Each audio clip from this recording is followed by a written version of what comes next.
नमस्ते दोस्तों, स्वागत है आपका हमारे इस चैनल पे। तो इस वीडियो में हम क्लास 9 के एक्सरसाइज 7.1 का क्वेश्चन नंबर 8 को सॉल्व करेंगे। तो इस सवाल में क्या बोला जा रहा है कि एक समकोण त्रिभुज है ए बी सी, यानी कि ए बी सी ये एक समकोण त्रिभुज है जिसमें सी समकोण है। ठीक, ये जो सी है ये समकोण है और यहाँ से एम कर्ण यानी कि एम ये वाला जो रेखा बोल रहा है यह ए बी का मध्य बिंदु है। यानी कि ये जो ए बी सी ये जो त्रिभुज है इसमें ये जो सी है, ठीक है, यहाँ से एक रेखा गया है और यहाँ पे मिला दिया गया है और ये जो एम पॉइंट हुआ ना ये ए बी का मध्य बिंदु है, यानी कि दो बराबर भाग में बांट रहा है। ठीक है, अब क्या बोला जा रहा है कि ये जो एम है इसको डी तक इस तरह बढ़ाया गया कि सी एम डी एम का बराबर हो गया। मतलब कि ये जो सी से एक रेखा को खींचा और एम तक मिला दिया गया। एम क्या है? तो एम ए बी का मध्य बिंदु है। ठीक है, अब इसी रेखा को आगे बढ़ाया गया डी तक और इतना दूर ही बढ़ाया गया कि डी एम और एम सी यानी कि दोनों को बराबर करता है। यानी कि अगर ये 2 सेंटीमीटर है तो ये भी 2 सेंटीमीटर, अगर ये 2 मीटर का होगा तो ये भी 2 मीटर का होगा। ठीक है, उसी तरीके से ये दोनों आपस में बराबर करता है। अब हमें क्या बोला जा रहा है यहाँ पर, जब ये आपस में बराबर हो गया तो D को बिंदु B से मिला दिया जाता है। यानी कि ये जो D है इसको B से मिला दिया जाता है। अब हमें कुछ इसमें लगभग 4 चीज़ को यहाँ पे सिद्ध करना है। तो चलिए इन चारों को हम यहाँ पे सिद्ध करते हैं।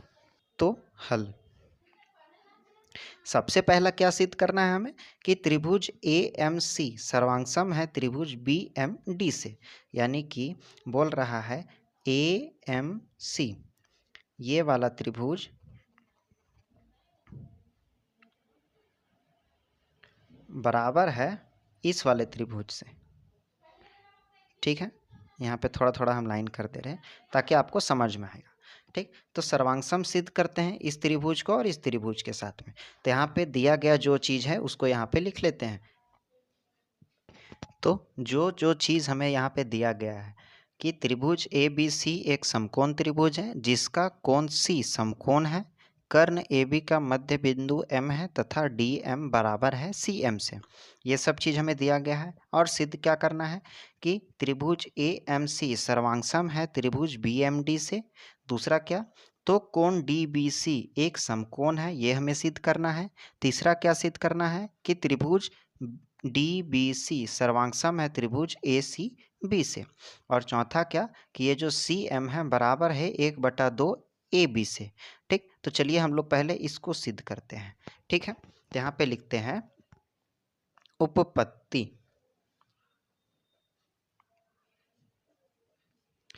यहाँ पे लिखते हैं चित्रानुसार, चित्र के अनुसार ही बनाएंगे, सॉरी, चित्रानुसार।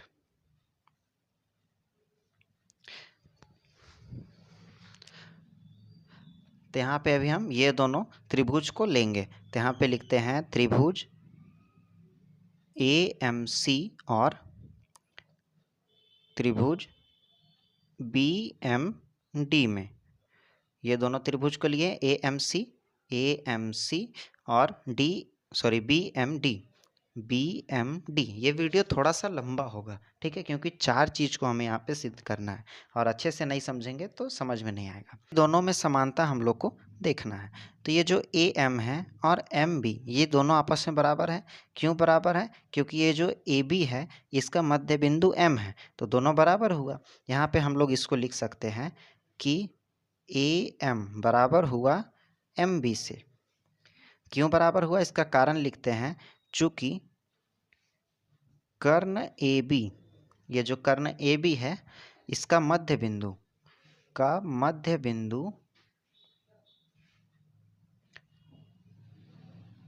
एम है।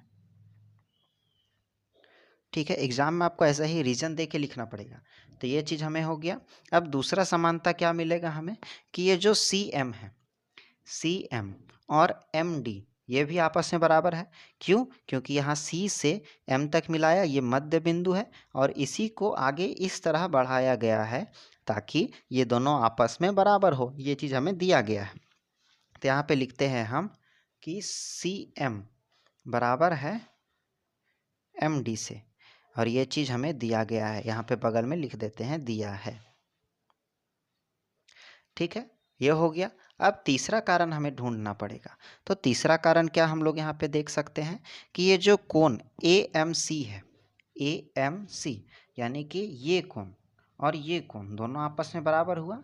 क्यों बराबर हुआ? तो शीर्षाभिमुख कोण है, ठीक, यानी कि ये दोनों आपस में बराबर होगा। ठीक, यहाँ पे इसको हम लोग यहाँ पे लिख देते हैं कि कोण AMC बराबर होगा कोण DMB से। इसका रीजन दे देते हैं कि शीर्षाभिमुख कोण है। ठीक, 3 कारण हो गया। अब हमें यहाँ पे 3 कारण जो चाहिए था वो हमें मिल गया है। यहाँ पे लिखते हैं इसलिए त्रिभुज AMC सर्वांगसम हुआ त्रिभुज BMD से। कैसे बराबर हुआ? तो भुजा कोण भुजा सर्वांग समता से। तो यहाँ पे लिख देते हैं भुजा कोण भुजा सर्वांग समता से।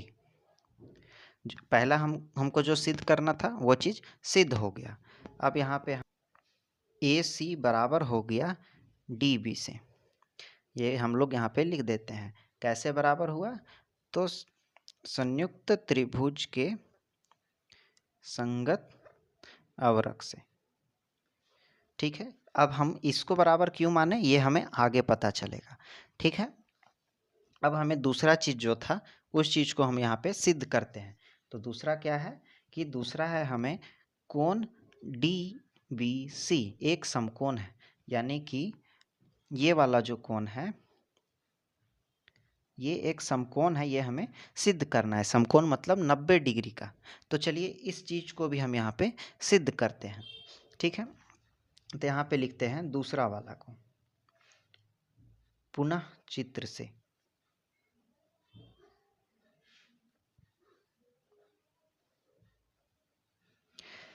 यहाँ पे लेंगे हम लोग त्रिभुज ABC तथा त्रिभुज DBC में। अब आप लोग सोचिएगा कि हम लोग ऐसा क्यों ले रहे हैं। ठीक है, तो यहाँ पे देखिएगा ABC यानी कि ये पूरा त्रिभुज को हम लोग लिए हैं। ठीक, और दूसरा क्या लिए हैं कि DBC इस वाले त्रिभुज को हम लोग यहाँ पे लिए हैं। ठीक, और इसमें ये वाला त्रिभुज को। ठीक, तो अब जब हम लोग यहाँ पे इन दोनों में सर्वांग समता सिद्ध करना है तो पहला चीज़ हमें क्या दिखेगा कि ये जो AC है वह बराबर है DB से। कैसे बराबर है? तो यहाँ पे देखिएगा कि ये जो AC है वह बराबर हुआ DB से। अब हमें पता चला ना यहाँ पे हम क्यों इसको लिखे थे। इसको हम लोग इसलिए लिखे थे, जब हम ये दोनों त्रिभुज को आपस में सर्वांग समता सिद्ध कर चुके हैं इन दोनों त्रिभुज को, तो इनके सभी अंग भी बराबर हुए, इनके सभी भुजा सभी कोण सब बराबर हुए। ठीक है, तो अब जब ये AC है और DB है ये दोनों भी बराबर हुआ। क्यों? ये तो पहले वाले भुजा हो गए ना। ठीक, और हमें अभी इसमें क्या चाहिए? तो यहाँ से ये एक त्रिभुज हो गया और यहाँ से ये एक त्रिभुज हो गया। ठीक, तो इसमें ये और ये दोनों भुजा आपस में बराबर हुआ। इस चीज़ को हम लोग यहाँ पे लिखते हैं कि AC बराबर हुआ DB से। अब इसका रीजन क्या लिखते हैं कि ये तो सिद्ध हो चुका है, सिद्ध कर चुके हैं। ठीक है, अब दूसरा समानता क्या मिलेगा कि यहाँ पे जो BC है और BC ये इस वाले त्रिभुज में और इस वाले त्रिभुज में ये जो BC है दोनों में आ रहा है। तो इस चीज़ को भी हम यहाँ पे लिखेंगे कि ये जो BC बराबर हो जाएगा BC का। क्यों? तो उभयनिष्ठ भुजा है, दोनों में निष्ठा रख रहा है, इसीलिए ये बराबर हो जाएगा। तो यहाँ पे लिखते हैं उभयनिष्ठ भुजा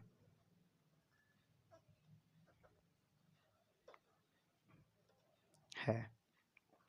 अब तीसरा समानता हमें ढूंढना पड़ेगा। तो तीसरा समानता क्या हो जाएगा कि ये जो ए बी है और डी सी ये भी बराबर हो जाएगा। क्यों बराबर होगा? क्योंकि ए एम और एम सी या तो सी एम ये दोनों आपस में बराबर है। ठीक, ये और ये बराबर हुआ, ये और ये बराबर हुआ, ये दोनों बराबर हुआ, ये तो हमें लिखा हुआ था। ये दोनों भी बराबर है, ये भी लिखा हुआ है। ठीक, और हम जब ये दोनों त्रिभुज को सिद्ध किए तो उसमें भी प्रूफ हो गया कि इसका ये वाला त्रिभुज आपस में बराबर है और इधर का ये वाला त्रिभुज। तो इस चीज़ को हम लोग यहाँ पे लिख सकते हैं कि ए बी बराबर हो जाएगा डी सी से। क्यों? क्योंकि त्रिभुज ए एम बराबर है सी एम से। ये जो ए एम है, ए एम ये बराबर है सी एम से, इसलिए ये बराबर हो जाएगा। इसमें ना थोड़ा सा दिमाग लगाना पड़ता है। ठीक है, बहुत ईजी सवाल है, थोड़ा सा इस डायग्राम को समझना पड़ेगा। अगर किन्हीं को नहीं समझ में आ रहा है तो वो क्या करें कि इस डायग्राम को एक बार आराम से बैठ करके 5 मिनट देखें और समझें कि इसमें कितना त्रिभुज बन रहा है, किधर से बन रहा है, तो अपने आप सवाल समझ में आना स्टार्ट हो जाएगा। ठीक है, अब ये तो हो गया। अब इसको हम लोग यहाँ पे सिद्ध करके लिख देते हैं।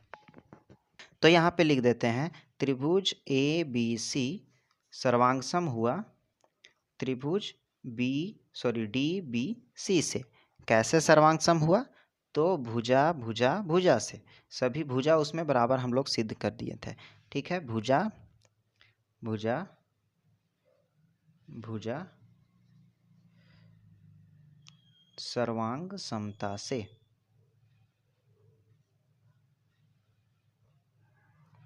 ठीक है, ये दोनों आपस में जब बराबर हो गया, यहाँ पे देखिए, जब ये दोनों आपस में बराबर हो गया, ठीक, तब हम इसको, ये कोण और ये कोण आपस में बराबर हुआ, ये कोण और ये कोण आपस में बराबर हुआ।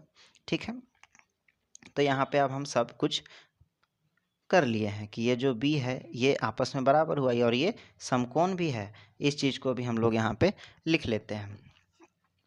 तब यहाँ पे लिखेंगे कोण बी बराबर हुआ कोण सी से। क्यों बराबर हुआ? तो संगत त्रिभुज के संगत अवरक से। ठीक है, सर्वांगसम त्रिभुज के संगत अवरक से। अब हम लोग पुनः एक चीज को देखेंगे, परंतु बराबर 90 डिग्री है। ये जो C है ये 90 डिग्री है, ये हमें सवाल में दिया गया था, इसलिए जो B भी है वो भी 90 डिग्री का होगा। ठीक, यहाँ पे हम लोग सिद्ध कर दिए कि कोण B और कोण C दोनों बराबर है। अब कोण C हमें 90 डिग्री शुरू में ही दिया गया था कि समकोण है। ठीक है, तो यहाँ पे B भी 90 डिग्री का हो गया, ये सिद्ध हो गया।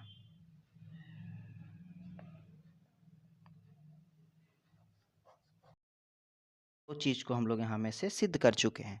अब तीसरा हमें सिद्ध करना है। तीसरा क्या सिद्ध करना है कि त्रिभुज डी बी सी सर्वांगसम है त्रिभुज ए सी बी से, यानी कि त्रिभुज डी बी सी से, डी बी सी से सर्वांगसम है ए सी बी। ये वाला त्रिभुज आपस में बराबर है। इस चीज़ को हम लोग यहाँ पे सिद्ध करेंगे। ठीक है, यहाँ पे तीसरा वाला को ले लेते हैं। अब इसमें त्रिभुज लेंगे हम, त्रिभुज डी बी सी और त्रिभुज ए सी बी में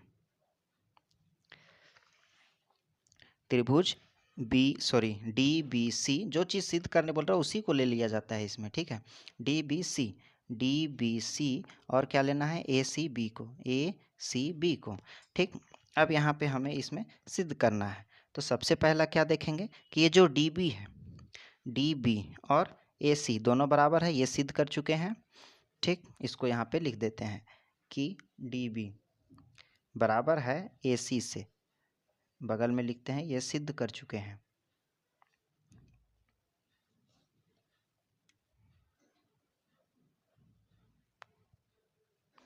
ठीक है। अब दूसरा क्या हो जाएगा कि ये जो बी सी है, ये बी सी बराबर है, ठीक है। इसको भी हम यहाँ पे लिख देते हैं। एक चीज़ ध्यान दीजिएगा, ये जो हम यहाँ पे सिद्ध कर रहे हैं वो हम 2 नंबर सवाल में सिद्ध कर चुके हैं। जब ये कोण बी को समकोण मानने के लिए बोला था उस वक्त हम सिद्ध कर चुके थे, उसी चीज़ को यहाँ पे हम फिर से सिद्ध कर ले रहे हैं, ठीक है। और यहाँ पे ये जो बी 90 डिग्री का था उसको एक रीजन दे देंगे, ठीक। जो पहले में दिए थे उसको ना दे करके उसको दे देंगे, कोई प्रॉब्लम उसमें नहीं है, ठीक है। अब यहाँ पे हम लोग लिख सकते हैं बी सी बराबर बी सी, क्यों? तो उभयनिष्ठ भुजा है,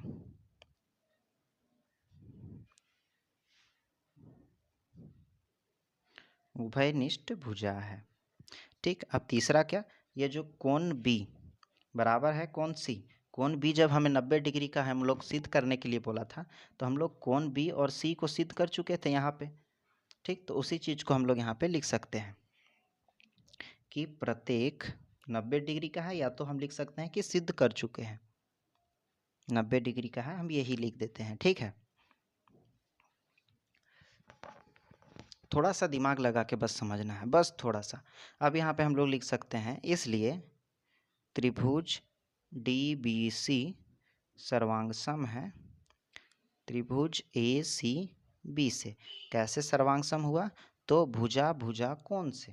तो यहाँ पे लिख देते हैं भुजा कोण भुजा सर्वांग समता से, सर्वांग समता से, ठीक है। ये चीज़ सिद्ध हुआ। अब हम यहाँ पे लिख देते हैं कि सिद्ध हुआ।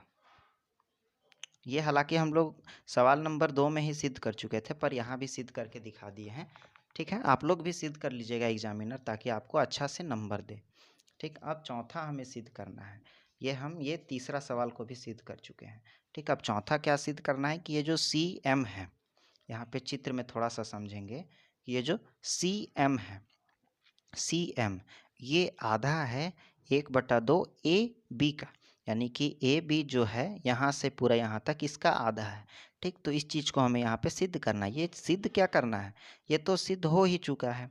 क्यों? तो जब हम लोग शुरू में बनाए थे इसमें तो उसी टाइम तो सिद्ध किए थे कि ये दोनों आपस में बराबर है। एम एम जो है वह इनका मध्य बिंदु है, ठीक। और यहाँ से सी और डी, जब सी से एम को मिलाया गया और एम से डी को इस तरीक़ा से मिलाया गया कि दोनों आपस में बराबर हुआ, यानी कि ये और ये बराबर हुआ, ठीक। और ये भी बराबर हुआ, ठीक। और हम लोग क्या, तो इस त्रिभुज को और इस त्रिभुज को भी सिद्ध कर चुके थे, तो इनकी भुजाएं भी तो बराबर हुई, ठीक। तो अब जब यहाँ से यहाँ तक अगर 2 है तो यहाँ से यहाँ तक कितना हुआ, 4 हुआ, क्योंकि ये भी 2 है ये भी 2। तो हमें सिद्ध करना है कि ये जो 2 है यह इसका आधा है, तो यानी यहाँ जाहिर सी बात है सी एम ए बी का आधा है। चलिए इस चीज़ को हम लोग यहाँ पे पेपर में सॉल्व करते हैं, ठीक है। तो यहाँ पे लिखते हैं चौथा नंबर जो लिखना है उसको, कि ये जो ए बी है बराबर हो जाएगा A M plus M B से। इसमें थोड़ा सा थ्योरम लगेगा, ठीक है, कि ये जो ए बी है, ए बी ये किसका बराबर है, तो ए एम और एम बी ये दोनों को तोड़ देंगे तो ये बराबर के बराबर हुआ, ठीक है। अब यहाँ पे लिखते हैं ये जो ए बी बराबर A M plus A M, ऐसा भी लिख सकते हैं ना। क्यों? तो ये और ये दोनों बराबर है, तो हम क्यों ना, अगर ये 2 है ये 2 है, ठीक, तो हम ये दोनों को 2 2 लिख सकते हैं, ठीक। तो यहाँ पे ए एम बराबर ए एम लिख सकते हैं ना।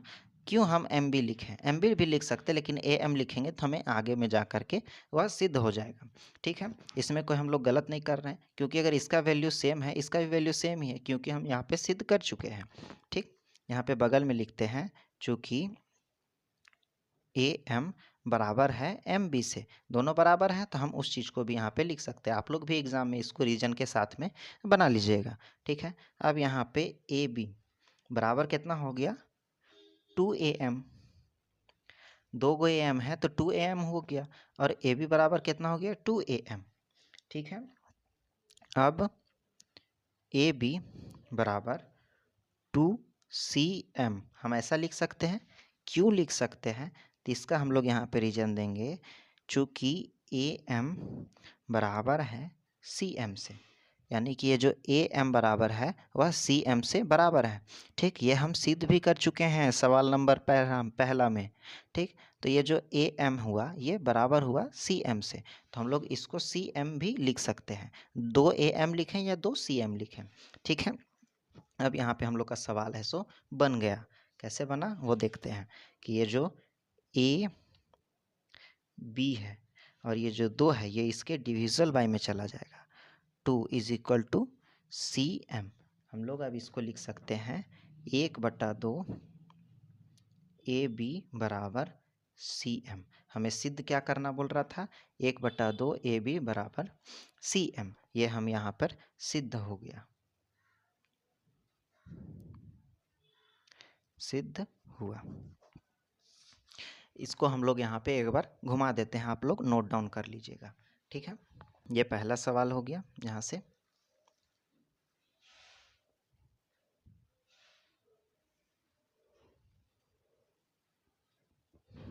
तो आप लोग इसको नोट डाउन कर लीजिएगा। उम्मीद करते हैं आपको ये सवाल अच्छे तरीके से समझ में आ गया होगा। तो वीडियो में नए हैं तो वीडियो को लाइक और चैनल को सब्सक्राइब कर दें। तो मिलते हैं अगले वीडियो में, तब तक के लिए बाय बाय।